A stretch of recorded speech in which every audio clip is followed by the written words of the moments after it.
Hello, are you looking to experiment with abstract watercolour? Are you confused and wondering where to start? Kate Rebecca Leach is a visionary artist renowned for her mixed media abstract art and creative use of texture. Kate's new book is currently number 3 in Amazon's list of top-selling watercolour art books. It's published by David & Charles and contains 120 pages with no less than 16 detailed step-by-step projects. The book will guide you through a series of experimental abstract techniques and help you to discover your own style. So let's take a look inside.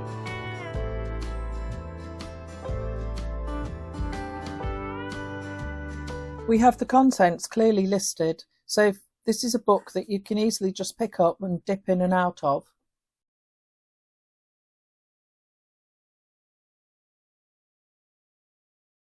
An introduction with a bit about Kate, why she loves watercolour and what inspired her to write this book. What is abstract art? Here Kate talks about what abstract art means to her.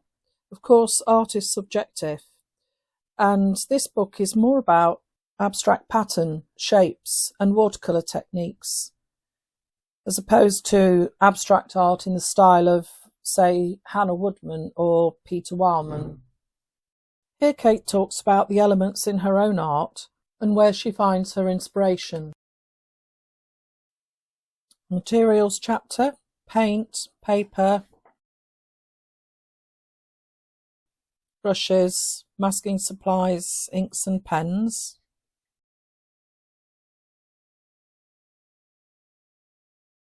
Kate discusses her colour philosophy and about her personal preferences, working with different colour palettes and monochrome palettes. Her favourite colour is Payne's Grey. Now we come to the interesting chapter, learning about the different techniques. Kate reminds us that the key to experimentation is to just have fun and not take things too seriously. The lovely image on this page, beautiful colours. Kate has produced a sampler with all the different sort of techniques that you can use to look at. That would be a really good project to try. So we move on to wet on wet. We've got paint on water, water on paint and paint on paint. And it creates all these interesting different effects. There are several examples provided in the book to show you what can be achieved. We've got how to use water blooms. This is something that people often try and avoid in watercolour, but they can be used in abstract work and create some very interesting textures. We've got different types of spots and circles, using wet on dry, masking shapes to create highlights, using masking fluid. Then we've got some organic brushwork shapes, wavy lines, leaves, petals, and some basic mark making. Lots of different types of marks.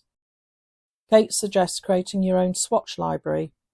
I think this is an excellent idea, because if you were just wanting to create a piece of abstract art and you created your own swatch library, you wouldn't necessarily need to think about it, would you? You could just pick and choose, like a pick and mix. And finally, in this section, some tips on masking borders.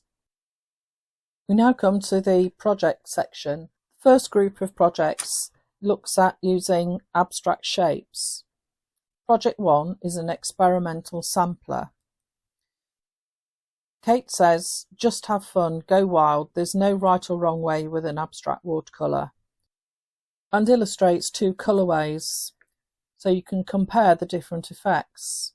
But of course the colour choice is entirely your own. Here we have another sampler using loose stripes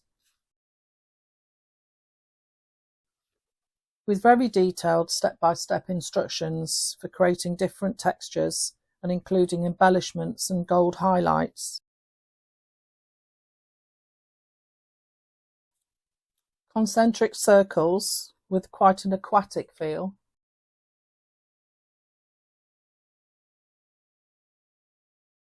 Bold blocks, squares and rectangles. Two completely different looks using different colourways. Regular pebbles as a shape.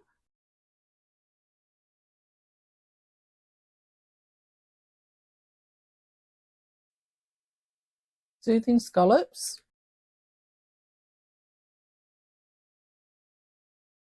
The final project in the abstract shapes section is a freestyle one where Kate encourages you to use random shapes to create an interesting design.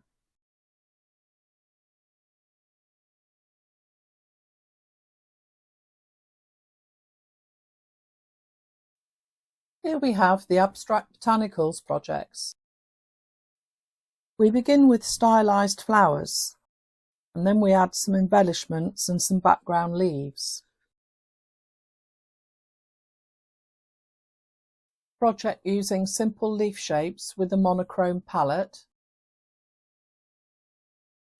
A large single stylized flower.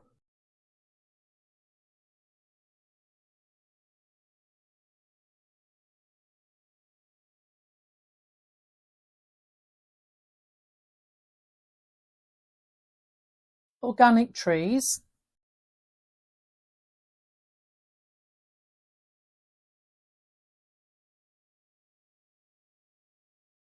In the final example, the trees have been overlapped and some background textures and shapes have been added. Here we have some freestyle botanical leaves and flower shapes. Some inspiration here with the black and red colour palette and the stylised flowers. It's very striking.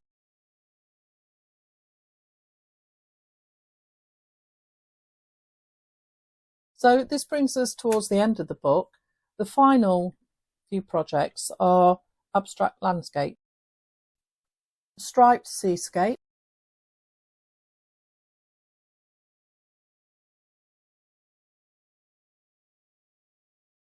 an underwater world scene using masking fluid.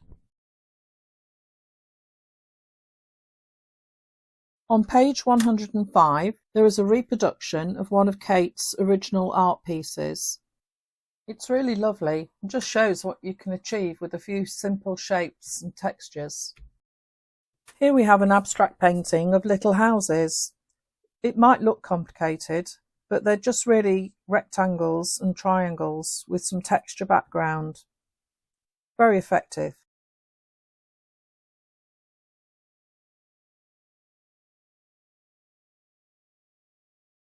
The final project is a moonlight seascape. I really like this. I love the way Kate has captured the clouds behind the moon, and the textures in this piece are absolutely stunning. It's really simple but very effective. It's beautiful. And a final example of a daytime seascape with a stylised sun. I think this is a lovely book. I can understand why it's number 3 at the moment in Amazon's list of bestsellers.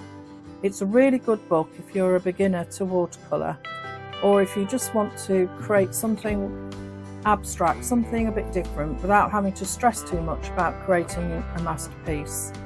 I'm sure if you follow the projects, you'll produce something really wonderful of your own.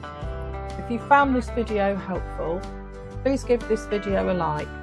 My channel is very new, and I think if you like the video, YouTube will recommend it for other people to see and enjoy, hopefully.